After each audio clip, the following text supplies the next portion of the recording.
نادي، مجلس مشرف، ناس واجهة، كلهم مراكز مرموقة في المجتمع، إذا كان الكابتن حسين لبيب، الكابتن أحمد سليمان، وكل المجلس اللي موجود سواء بالأعضاء فوق السن أو تحت السن، ومجلس منظم وعمل مؤسسي، وناس بجد جاية تشتغل لصالح نادي الزمالك. ايه اللي يقابلهم؟ هل كده نادي الزمالك الموضوع يمشي معاه كده كويس ومفيش أي مشاكل تحصل؟ لا، ازاي؟ ده احنا نادي الزمالك. لا، ما ينفعش الموضوع يمشي معانا كده. مستشار مرتضى منصور يروح يرفع قضايا لحل المجلس. الحجز على أرصدة النادي اتفك، طب ده تمام؟ لا، في إيقاف قيد.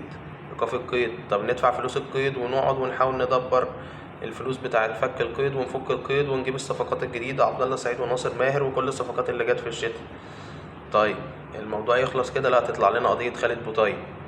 طب وهل احنا لو حتى حلينا قضية خالد بوطيب الموضوع هيكون خلص؟ لا، لسه عندنا قضيتين. عندنا قضية فرجاني